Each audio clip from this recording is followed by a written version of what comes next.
सभी का मंगल हो। आज इस वीडियो के अंदर बहुत महत्वपूर्ण बात बताई जा रही है। रक्षा सूत्र हमें अपने बच्चों से लेके बूढ़े तक, या यूँ कहिए खासकर बच्चों को पहनाना चाहिए, स्वयं भी पहनना चाहिए। अच्छी चीज़ है। रक्षा सूत्र मुख्यतः तो गले में पहना जाता है या फिर कमर के अंदर, छोटे बच्चों से कमर में पहना दिया जाता है। और बहुत ज़्यादा हुआ तो कोई हाथ में पहनना चाहे पहने, लेकिन वैसे कम गले का ही होता है। दूसरे नंबर पे कमर का होता है। पाँव में तो कभी नहीं पहना जाता। दूसरी बात यह है कि ये बनाना केवल विशेष पर्व पे होता है। और अपने यहाँ 5 महारात्रि बहुत ज़बरदस्त मानी गई हैं। महाशिवरात्रि, ठीक है, होली का दहन वाला दिन, फिर उसका जन्माष्टमी, फिर आपका दशहरा और दीपावली का दिन। ये 5 महारात्रियाँ मानी गई हैं। इसमें रात को ये बनेंगे, ठीक है। जितना आप अपने 9 बजे के बाद से आप शुरू करिएगा, उससे पहले नहीं। दूसरी चीज़, आपको इस चीज़ पे भी गौर करना है, नवरात्रे के जो लास्ट के 2 दिन होते हैं, अष्टमी नवमी, ये भी बहुत प्रमुख होती हैं। तो 4 ये गिन लीजिए, ठीक है ना। फिर ये आपके 9-10 दिन आपका कहते हैं कि पूर्ण ग्रहण हो, और पूर्ण तो उसका असर पूरा हो, तब वो उस घड़ी में ही बनेगा, उस समय जितनी देर का ग्रहण है, अन्यथा नहीं। तो ये मैंने आपको बताए हैं। अब यहाँ पर क्या करना है आपको, जितने घर के सदस्य हैं, जिसको आप पहनाना चाहते हैं, जो पहनना चाहते हैं, उतने आप धागे ले लीजिए। धागे प्रमुख थे, हमेशा लाल पीले काले यही चलते हैं, ठीक है ना। तो ये आपको लेना है। और कभी कभी क्या कहते हैं, आपका इसके अंदर मैरून भी क्या कहते हैं, काले के लाल के अंदर मैरून भी चल जाता है और नीला भी चल जाता है। लेकिन प्रमुख जो धागे हैं जो आम चलन में, वो मैंने आपको दिखा दिए, लाल पीले और क्या कहते हैं आपका काला। काला सबसे प्रमुख है।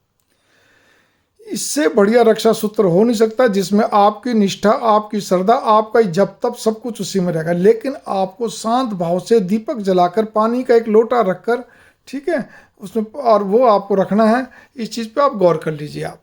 तो अब यहाँ पर ये आता है, जैसे मैंने आपको एक सैंपल के लिए बताया कि देखिए 7 धागे लगे हुए इसके अंदर। धागा सूती होता चाहिए, सूती धागा, ठीक है ना। देखिए थोड़ा मोटा है सूती धागा। 1 गांठ, 2 गांठ, 3 गांठ, 4 गांठ, 5 गांठ, 5वीं गांठ, 6ठी गांठ और 7वीं गांठ। इसी तरह पीले में भी लगा हुआ है आपका। ये पहले से सैंपल बना के आपको थोड़ा सा रखने के लिए दिखा दिए आपको ना। लेकिन अब आपको क्या कहते हैं, जो आपको मैं धागा दिखा रहा हूँ, लाल धागे पे भी गांठ लगा। गांठ कैसे लगानी, क्योंकि आमतौर पर सभी को गांठ लगाना आता है, लेकिन जो नौजवान बच्चे कई बार उनको आता नहीं। तो ये देखिए मेरी धर्मपत्नी है हेमलता, ये कहते हैं आपको गांठ लगा के बता रही है। हाँ, आप गांठ लगा के बताओ।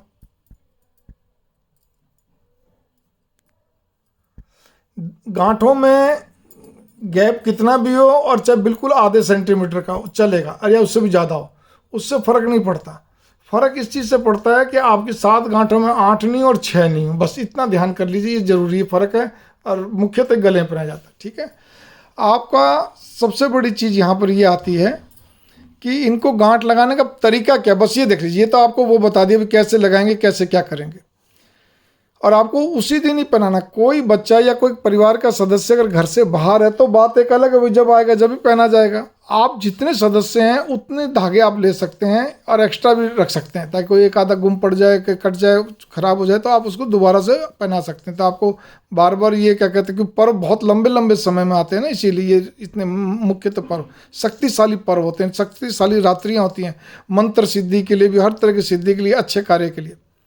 अब यहाँ पर आपको क्या करना, जो आपको पाठ आता है, उदाहरण के लिए आपको सुंदरकांड आता है तो आपको 7 बार सुंदरकांड पढ़ना पड़ेगा। लेकिन 7 बार कैसे, पहले एक बार एक सुंदरकांड पढ़ा, उसके बाद एक गांठ लगाई, एक धागा, अगर एक धागा रखा तो एक में लगेगी, आपने 10 रखे हैं तो 10 में लगेगी, एक एक गांठ सब में लग जाएगी।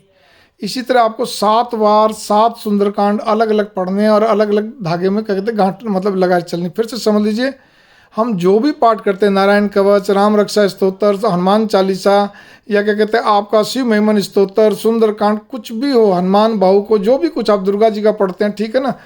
तो आपको कोई भी स्तुति, कवच, मतलब स्तोत्र आदि चालीसा, जो भी कुछ आपको पढ़ते हैं, पहले एक बार पढ़ा, फिर उसके बाद एक गांठ, सभी एक धागा तो एक नहीं तो जितने भी धागे उससे ज़्यादा उनमें लगाई, फिर दोबारा फिर पढ़ा, फिर सब में दूसरी गांठ सब में लगाई, फिर तिबारा पढ़ा, फिर सब में तीसरी गांठ लगाई। लेकिन सब इसी तरह 7 बार करना है, ठीक है। इसमें टाइम घंटे भर से लेके 2-2.5 घंटे तक लग जाते हैं, और सुंदरकांड में तो पूरे आप समझ लो बहुत समय लगता है, ठीक है। वो अपनी अपनी श्रद्धा की बात है। आप कल को कई बार कई ऐसे होते हैं जो दुर्गा सप्तशती का पाठ करते हैं, तो फिर उनके लिए क्या है, बहुत लंबा समय लगता है, पूरा दिन लगता है, तो उनको उसी हिसाब से अपनी प्रिपरेशन रखनी पड़ती है। अब मैं यहाँ पे ये कहने जा रहा हूँ, जो भी आप पाठ करेंगे, स्तोत्र कवचादि जो भी करेंगे, बोल बोल के करेंगे। लेकिन एक चीज़ और भी होती है, कई लोग क्या होते हैं, पाठ नहीं, जैसे किसी को गायत्री मंत्र आता है, मैं आपको कुछ प्रमुख मंत्र है, कोई प्रमुख विशेष मंत्र आते हैं, अब उनको करना चाहते हैं, तो उसमें क्या होगा, उच्चारण बिल्कुल सही होना चाहिए, ये ध्यान रखिए, कोई भी मंत्र हो उच्चारण सही होना चाहिए। लेकिन हर मंत्र से पहले एक माला ओम नमः शिवाय की होगी आराम से, फिर वो मंत्र जो आप अपना वांछित मंत्र करना चाहते हैं या आप गायत्री मंत्र करना चाहते हैं वो होगा।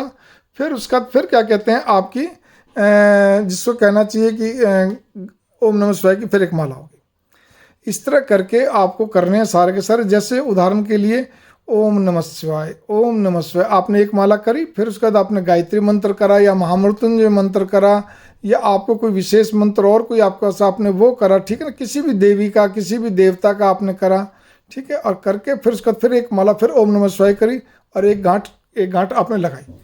इसी तरह आपको 7 बार इसी चीज़ को दोहराना है। अब यहाँ पर ये आता है कि ये तो चलो ठीक है, और उसी दिन ही आपको सबको पहनाना है। ध्यान कर लीजिए, कोई दूर हो तो फिर जब आएगा जब पहनेगा, ठीक है। ये तो हो गया जी आपका ये सारी चीज़, इतनी बढ़िया वो है शक्तिशाली जप निष्ठा के द्वारा। अब आप इसमें आ जाइए जल का क्या करना है। जल का आपको यही सबको आचमनी के तौर पे थोड़ा थोड़ा दे के सबको पिलाइए और पूरे घर में छिड़का दीजिए, क्योंकि आपकी इतनी देर की जो तपस्या जो जप तप है ना, वो सारा का सारा इसके अंदर आया हुआ है। आप इस चीज़ पे गौर कर लीजिए आप, ठीक है। तो ये चीज़ आपके लिए और आपके बच्चों के लिए बहुत बढ़िया रहेगा। और ये आप याद रखिए, 5 महारात्रि और अष्टमी नवमी 2 नवरात्रों की ये 9 दिन विशेष हैं, ठीक है। मंगल कामनाएं, नमस्कार। कुल मिलाकर आप ये रक्षा सूत्र बोल लीजिए, नज़र सुरक्षा कवच बोल लीजिए, सूत्र बोल लीजिए, जो बोलना बोल लीजिए, बात एक ही है, ठीक है। मंगल कामनाएं, नमस्कार।